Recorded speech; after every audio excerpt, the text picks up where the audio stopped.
Hey, what's going on, guys? All right, so it's Marcus Perry here. All right, so it's almost the end of January. I've seen a huge increase in the gym, which I think is awesome. I love seeing more people in the gym.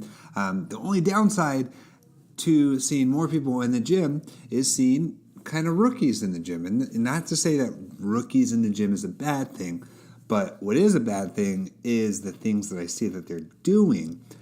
Some beneficial, some not so beneficial, and it's not their fault. I don't think it's a newbie's fault. There's so much misinformation out there, and I want to go through the misinformation that I see sometimes, especially on Instagram, because that's the most popular source of where people get their information is Instagram, YouTube, kind of blogs, stuff like that. So I kind of want to open up my Instagram account and go through my popular page and, see what information is put out there and kind of play a little game of fact or fiction and show you what's beneficial and show you what's not so beneficial and kind of give my intake on the information that's being put out there.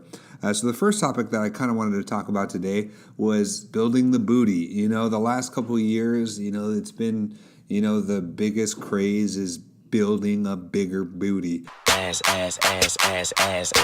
working with some ass. The bad jam. I like big butts and I cannot lie. So I came across some things. Let me find it. I know I saved it. Let's see. It's right here.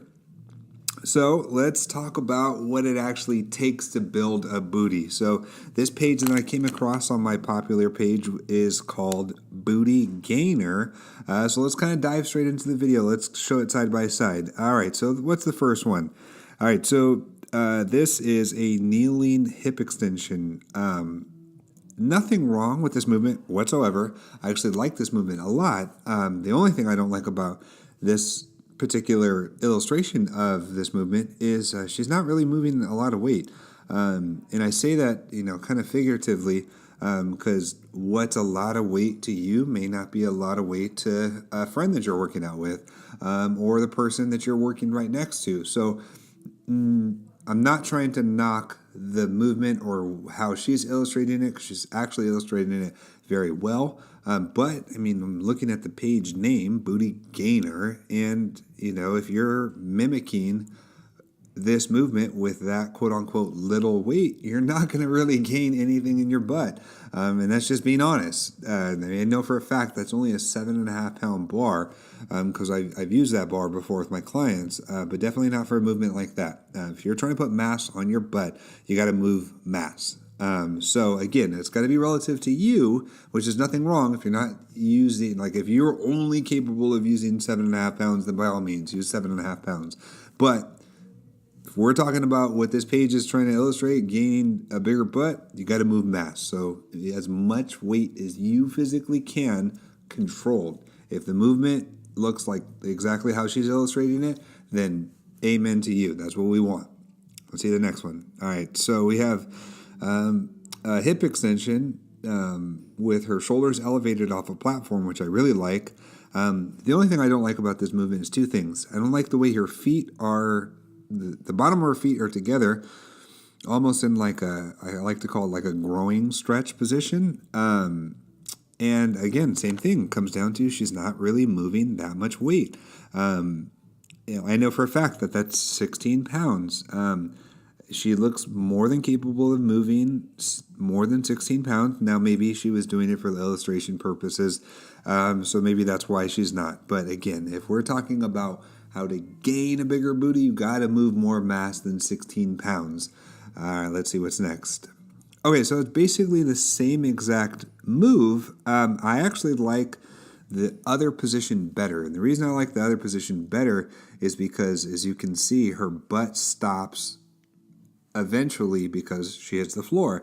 The reason I like the other one better is because when your shoulders are elevated, it allows you to drop your butt further. And anytime you're doing a movement, you want to think of flexion and extension.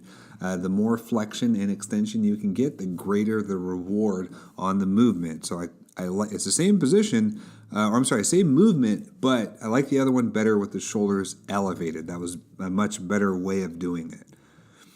All right, band walks. Band walks are great. maybe it was just the way they uploaded the video, but if we're talking about a progressive type workout, a band walk should be first. And the reason it should be first is because it's a great way to warm up. If this was like an at-home workout and this is like all you had access to, then by all means, you got to do what you got to do. But I mean, obviously she looks like she's in the gym facility, so this should be first. Nothing wrong with band walks. It's just to kind of think of your progressions. You want to go through your progressions. Maybe it was a finisher too. That's okay too. But when you're thinking of your progressions, you want to start off with warming up. This is more of a warm-up exercise than an exercise on its own. All right, now we got a donkey kick. Okay, so the donkey kicks are great in isolating the glute, but same thing. It looks like this is going to be the running theme of this video.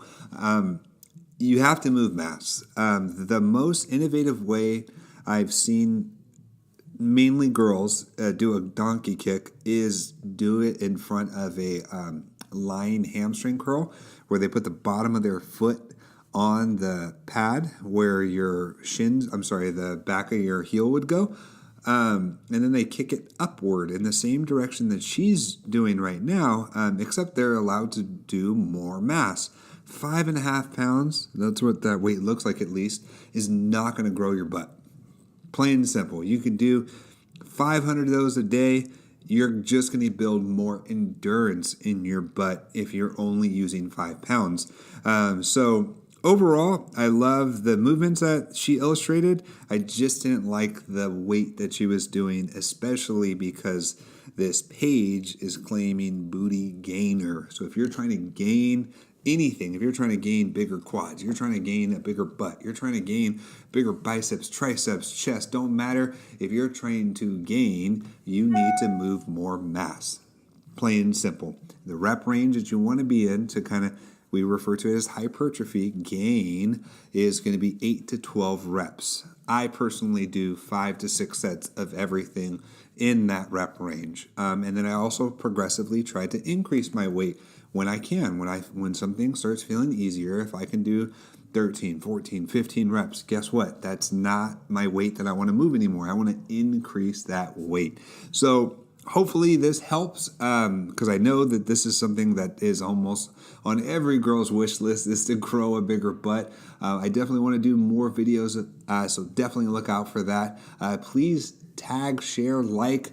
I want to get this information out to people, especially because, I'm looking at this and 2,000 people like this. So that's 2,000 people that might mimic exactly what the video is showing, which is very lightweight, and they're going to walk around thinking that that's what's going to grow their butt, and they're going to be very disappointed. So please like, tear, shag.